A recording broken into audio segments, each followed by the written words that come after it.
सहारा refund portal में demand करते वक्त बहुत लोगों को बहुत सारी समस्या आते हैं।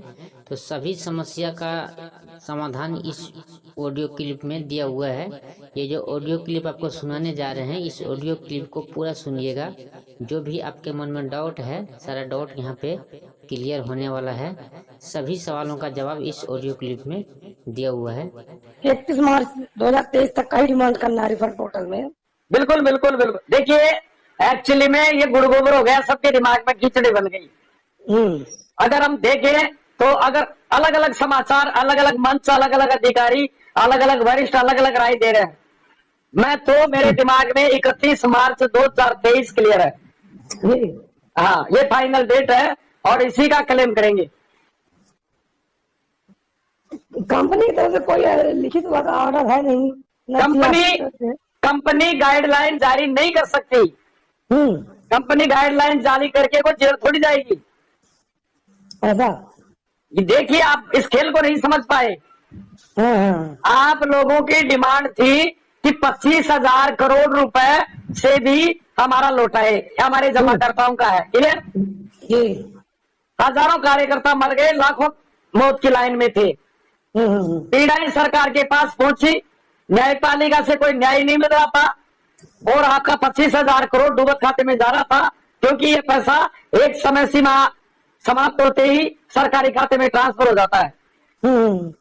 तो सरकार ने सारी जो जांच एजेंसियां थी, सीबीआई, सीआईडी, जितनी भी ईडी, सारे विभाग सब एकजुट होकर के और इस बात पर विचार किया और एक निर्णय सामने आया कि सेबी में कोई पैसा लेने वाला नहीं है और सहकारिता में पैसा लेने वाला है, वहां पैसा नहीं है और वह व्यर्थ में पड़ा हुआ है। उन्होंने एक रिट याचिका पेश की सुप्रीम कोर्ट में। ये जमाकर्ता ने नहीं की, कार्यकर्ता ने नहीं की, हमारे प्रबंधन ने नहीं की। ये सरकार ने एक जनहित रिट याचिका लगाई और सुप्रीम कोर्ट की डबल बेंच ने उसको स्वीकार कर लिया कि जब पूरी सरकार की सहमति है, सारे विभाग की सहमति है, तो सुप्रीम कोर्ट भी इस पर मोहर लगा रहा है। लेकिन कंडीशन एक है कि इस 25,000 करोड़ को केवल जमाकर्ताओं को दिया जाए। इसमें से 1 रुपए भी कमीशन, सैलरी, बिल्डिंग किराया, यहाँ तक कि रिटायर्ड जज और कानून मित्र को जो सारा खर्चा होगा वो कंपनी वहन करेगी। 25,000 करोड़ केवल जमाकर्ताओं का है। अब इस जमाकर्ताओं को कैसे बांटा जाए? तो सरकार ने नीचे से छोटे निवेशक से बड़े निवेशक की ओर चरण बाई चरण आगे बढ़ते हुए कदम पे आपका भुगतान बढ़ेगा और इधर 5,000 करोड़, फिर दूसरा विड्रॉल, फिर तीसरा विड्रॉल, इस तरह से पैसा निकलता रहेगा और जमाकर्ताओं के खातों में जाता रहेगा। ठीक, सरकार ने व्यवस्था की, लेकिन अब सरकार भी दूर है। कारण न्यायपालिका का मैटर है और न्यायपालिका की गाइडलाइन में रिटायर्ड जज महोदय की देखरेख में भुगतान हो रहा है ताकि कोई अंगुली नहीं उठाए। अभी भी अंगुलियां उठ रही है कि पोर्टल तो सरासरी ने बनाया है, अमित शाह जी की इनकी मिलीभगत का खेल है, जितना नहीं करते तो तरह तरह के आरोप लग रहे हैं। तो ये जो पैसा बांट रहा है, सुप्रीम कोर्ट का जो डिसीजन था, वो आदेश किसको दिया? सहकारिता विभाग को। तो गाइडलाइन कौन जारी करेगा? सहकारिता विभाग। भाई, हम तो इसके टच नहीं कर सकते, हम तो केवल मदद कर रहे हैं। भाई, इसकी खाता संख्या ये रसीद संख्या है। सहकारिता विभाग कोई भी प्रॉब्लम पूछेगा, भाई डेथ क्लेम कैसे करते थे आप? भाई ऐसे करते थे, ये क्या है, ये क्या है? तो अब इसमें सहकारिता विभाग के अधिकारियों ने पोर्टल बनाया, जिस भी एजेंसी ने MIS का सिस्टम नहीं है, डेथ क्लेम का सिस्टम नहीं है, जिनके कागज खो गए उनका नहीं है, इन बातों का निराकरण हो जाएगा। तो संस्था गाइडलाइन कैसे करेगी? संस्था को और हमारा वर्कर, हमारे कार्यालय, संस्था, इसमें इसका कोई रोल ही नहीं है। ये पैसा बांट रही है न्यायपालिका से, मान लीजिए, और ये न आपका मूलधन है, न ब्याज है, न कोई भुगतान का हिस्सा है। यह केवल एक तात्कालिक रिलीफ है, आप लोगों को, जमाकर्ताओं को सहायता है। अब इसमें भी लगभग 30% भुगतान तो हमारे जमाकर्ताओं के अकाउंट में चला जाएगा। अब बचा 70% भुगतान। भाई मान लीजिए 1 लाख करोड़ की पेंडेंसी मान लीजिए मोटे मोटे रूप में, तो 25,000 करोड़ 27,000 करोड़ बढ़ जाएगा। तो बाकी 73 करोड़ रहा, 73 करोड़ फिर संस्था करेगी भुगतान। फिर आगे स्टोरी पलटेगी, ये टोटल केवल 25,000 27,000 करोड़ के भुगतान के लिए आया है। तो संस्था इसमें गाइडलाइन कैसे जारी करेगी? भाई सुप्रीम कोर्ट का डिसीजन, इस काम की जिम्मेदारी है सहकारिता विभाग को, बल्कि सहकारिता विभाग भी दूर है क्योंकि अंगुलियां उड़ जाएगी। इसलिए इसमें रिटायर्ड जज, उनके सहयोगी, 4 सहकारी समितियों के निदेशक, उनके नोमित 4 स्पेशल अधिकारी ये लगे हुए हैं, पूरी टीम लगी हुई है। और कागज की पहचान और व्यक्ति की पहचान, बैंक खाते की पहचान ये डिजिटल तरीके से की जा रही है ताकि कोई अंगुली नहीं उठा सके। पूरी पारदर्शिता, पूरी निगरानी, देखरेख में काम हो रहा है। अच्छा सर, फिर इसके बाद भुगतान कैसे होगा? देखिए पिक्चर पलटेगी। अभी आप लोग शांत रहिए, ये केवल इशारे में बताने की बातें होती है। अमित शाह जी ने आपको इशारे में एक बार समझा दिया था, हरिद्वार की धरती से ऐलान कि सारा की 4 सहकारी समितियों के 10 करोड़ सम्मानित जमाकर्ताओं को ब्याज सहित भुगतान, वो क्लियर है, होगा। लेकिन अब इसमें एक पार्ट पर काम हो रहा है, फिर सेकंड पार्ट आएगा। हम किसी के कागज थोड़ी ले रहे हैं। अच्छा सर, कागज जमाकर्ता के पास ही है, जमाकर्ता को समझाने की बात है। ये भुगतान नहीं हो रहा भाई, ये केवल आप लोगों को एक तरह से क्लेम लिए जा रहे हैं। इससे हमारे को पता चल जाएगा इतनी पेंडेंसी है, इतने जमा करता है, सरकार भी देखेगी और इसके बाद में अगला कदम आपका एम्बार्गो हट जाएगा, आपको पूरी आजादी दी जाएगी। भाई जब अमित शाह जी ने ये बोला है कि 4 सहकारी समिति का ब्याज सहित भुगतान होगा, तो सरकार के पास में तो सब, अब ये लोग बेवकूफ पड़ने की बात कर रहे हैं कि सर 10,000 नहीं 20,000 कर दो, सर 1 लाख कर दो। भाई कर कहां से दे? सरकार के पास में कोई पेड़ के थोड़ी लता करे पैसे। हमारे पैसे है 27,000 करोड़, उनका डिस्ट्रीब्यूशन है। इसके बाद में तो भुगतान हमारे को ही करना पड़ेगा। और जब हम भुगतान करेंगे सरकार पूछेगी भाई बताइए क्यों नहीं कर पा रहे हो, हम बताएंगे एम्बार्गो, ये बाधाएं सरकार उनको दुरुस्त करेगी और पेमेंट द्रुतगामी से होगा। कोई चिंता वाली बात नहीं है, एक जमाकर्ता का भुगतान होगा, आपको रोजगार मिलेगा और बंद दरवाजे सब खुलेंगे, कोई घबराने की आवश्यकता नहीं है। सर एक ये हमारा क्वेश्चन था। हेलो, हाँ बताइए सर। इसमें दिया हुआ है घोषणा पत्र जो देते हैं अपन लोग, मैंने उपर्युक्त समिति की सभी योजनाओं में मेरे द्वारा जमा की गई सभी जमा राशियों का विवरण दिया है। बिल्कुल। और प्रदत्त सूचना में भी जानकारी और विश्वास में सत्य और सही है। बिल्कुल, इसमें कोई गलत नहीं है भाई। जो भी मैंने जानकारी दी है वो पूरी ईमानदारी के साथ में, सत्यता के साथ में दी है, कोई झूठ मार के आंकड़े नहीं दिए हैं। यहाँ तक मैं संतुष्ट हूँ। नहीं, ये कह रहा कि हमारी जितनी भी जमा राशि है उसका मैं संपूर्ण डिमांड कर रहा हूँ, ये लिखा है। मैंने तो जमा की गई सभी जमा राशियों का विवरण दिया है। सभी जमा राशि में कहाँ तक मान लें? सभी जमा राशियों का मतलब जो मैच्योर हो गई उनका कर रहा हूँ। तो इसमें तो ऐसा कोई सब लिखा नहीं कि सभी मैच्योर राशियों को देखिए सर, आप जितना दलदल में जाओगे, वीडियो सुनोगे अलग बात, टोल फ्री पे जाओगे अलग कहानी आई।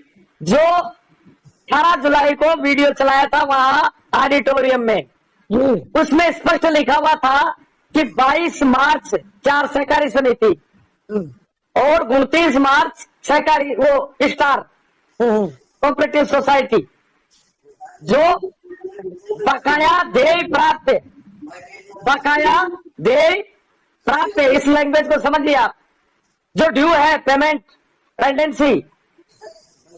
लेकिन बाद में इसके में परिवर्तन कर दिया 31 मार्च। ये कंफ्यूज वाला पॉइंट था, इसको एक रूपता कर दिया 31 मार्च। अब इसके बाद क्या आपके कोई क्लेम करेंगे वो साइड में हो जाएंगे, वो आगे नहीं जाएंगे। ये हमारा हेडक्वार्टर का टोल फ्री नंबर बता रहा है, ये ऑडियो भी डाला था कल मैंने। चलिए ठीक सर, ठीक सर। देखिए सर, वैसे ये मेरी व्यक्तिगत राय है, मैं किसी को रोक नहीं रहा हूं।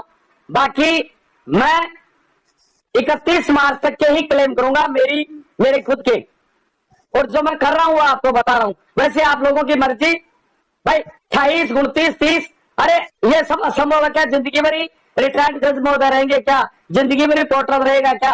ये तो एक मजबूरी है कि वैधानिक रूप से भुगतान हो रहा है और इसमें हमारा कोई प्रबंधन हाथ नहीं लगा सकता, क्योंकि मामला जुडिशरी था। ये विवादित राशि थी, इसको सरकार बांट रही है, इसलिए इसमें हमारा कार्यकर्ता प्रबंधन इससे दूर है और ये पोर्टल भी विधि का रूप है और भुगतान भी वैधानिक रूप से हो रहा है।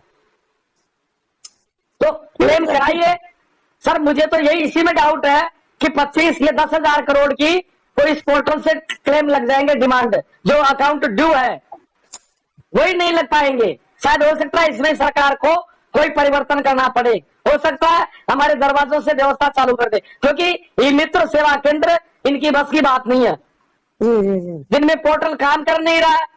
अभी भी मेरे पास एक मित्र वाले का फोन आया था, मेरे ही परिवार का था, कि कस्टमर भेजिए। मैंने उनको कहा पहले रेट बताइए, कि सर 50 रुपए एक कागज का ले रहा हूं। मैं तो गलत ले रहे हो आप, नहीं भेजूंगा, एक भी जमा करता नहीं भेजूंगा, बल्कि बंद हो जाओगे, गिरफ्तार हो जाओगे। न्यायपालिका का डिसीजन है ये, बाहर जाओगे। ऑफिस से भी तो नहीं हो पा रहा है। हाँ जी, ऑफिस से भी नहीं हो पा रहा है, पोर्टल काम नहीं कर रहा ऑफिस से भी। अच्छा ऑफिस का देखो, पोर्टल दिन में लोड काम करता है, पूरी दुनिया लगी हुई है। अभी मेरी मित्र वाले से बात हो रही थी, कैसे मैंने तो 8-10 कर दिया आज। हो ही नहीं पाता तो खैर। अब वो तो लाइन, देखो लाइन होती है, पकड़ में आ जाए तो काम हो जाता है, और पकड़ में नहीं आता लाइन, जब तक नहीं मिलती है लाइन। हाँ, पहले अपन जब मोबाइल लगाया करते थे पुराने जमाने में 20 साल पहले, तो लाइन मिल जाती थी तो बातें होती रहती थी। लाइन नहीं मिलती, रात को पोर्टल दौड़ता है। चलिए सर, आप नाम क्या बताए सर अपना? राजेंद्र शर्मा हूँ sir. Rajendra sir franchise manager है कि फील्ड वर्कर है सर? फील्ड वर्कर हूँ सर मैं तो। चलिए ठीक सर, ठीक सर। अच्छा मुझे ये बताइए, आप कोई व्हाट्सएप ग्रुप से जुड़े हैं कि नहीं जुड़े हुए हैं? हम इसी में जुड़े हैं, नुक्कड़ वाले में जुड़े हैं।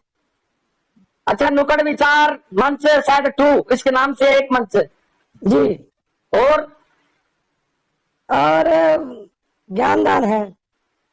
अच्छा अच्छा, बहुत इन्वॉल्व नहीं रहते हैं। आपको एक ग्रुप से और जोड़ देता हूं मैं, वॉइस फॉर राजपूताना से। और अगर ट्वीट करना चाहते हो, आपके अंदर जोश और जज्बा है, कुछ त्याग बलिदान की हिम्मत है, आधा घंटा का त्याग करना चाहते हो, तो सारी पीड़ाओं को मैंने एक प्लेटफॉर्म बना रखा है। जो भी आपकी पीड़ाएं हैं, आप सरकार को लिखिए, ट्वीट के माध्यम से लिखिए, मेल के माध्यम से करिए। ऐसा भी एक ग्रुप है जिसमें केवल सारा के फ्रीडम फाइटर्स दिन रात यही काम कर रहे हैं। ठीक सर, जोड़ दीजिएगा। जैसे आपका क्या चार्ज किया जा रहा है आपके क्षेत्र में? जी, शिकायत कीजिए, इन लोगों की शिकायत कीजिए। देखिए, चाहे जिला स्तर पर, तहसील स्तर पर, पंचायत समिति स्तर पर अधिकारी बैठती है, जो ई मित्र वगैरह होते हैं, इनकी कंट्रोलिंग एजेंसी होती है, CSC, अटल सेवा केंद्र, जन सेवा केंद्र, जो भी है। जी जी जी। हाँ, प्राद्योगिक सूचना विभाग जो भी होता है, जिसके अधीन ये होते हैं, आप कंप्लेंट करिए। कम से कम इतना तो करवाइए कि प्रत्येक ई मित्र कार्यालय के आगे एक सादा कागज पर लिख दिया जाए कि एक व्यक्ति का क्लेम करने का चार्ज ये देय है। लिखना पड़ेगा। आप लोग अगर बताओगे अधिकारियों को कि साहब लूटपाट हो रही है, जमाकर्ताओं के कागजों को देख करके ये मित्र वाले के हाथ पांव फूल जाते हैं कि 1 करोड़ का पेमेंट, तो वो भी उसी भाषा में बात करता है। ऐसा गलत हो रहा है। तो इनको किस रेट से पेमेंट करवाया जाए? अब सर वैसे तो चार्ज मेरे हिसाब से 20 रुपए है या निःशुल्क है। अगर कोई भी चार्ज ले रहा है, रसीद मांगिए उससे। जमाकर्ता को ट्रेंड में देखिए, आप लोग बुरे मत बनिए। आप लोग पर्दे के पीछे रह करके और जमाकर्ताओं से कंप्लेंट कराइए, मुझे भेजिए। जमाकर्ता की एप्लीकेशन 10-5 साइन करा के भेजिए कि ये चार्ज किया जा रहा है। मैं उसको अमित शाह जी को मेल करवा दूंगा। असल में क्या है, पोर्टल खुलता नहीं तो उनको टाइम लगता है, 1-1 घंटे, 1.5 घंटे। ये सरकारी, ये जो ई मित्र सेवा केंद्र होते हैं, ये एक तरह से सरकार का ऑफिस है, ऐसे मान लीजिए। ये उसके एजेंट है। कई योजनाओं में इनको कमीशन मिलता है, कई में जमा करता डायरेक्ट इनको चार्ज दे देता है, उसके बदले में इनको रसीद दी जाती है। तो ऐसा नहीं है। आज एक ई मित्र वाला अगर ट्रेंड है और ईमानदारी से काम करता है, 5-10 हजार रुपए रोज के कमाता है। हाँ, 10 रुपए भी यदि चार्ज करे, एक जमाकर्ता के पास 50 कागज है तो 500 रुपए हो गए। दिन में अगर 5 जमाकर्ता भी निकल गए तो 2500 रुपए हो गए। हाँ, गवर्नमेंट का जो शुल्क होगा हम वो देंगे, लेकिन अनलीगल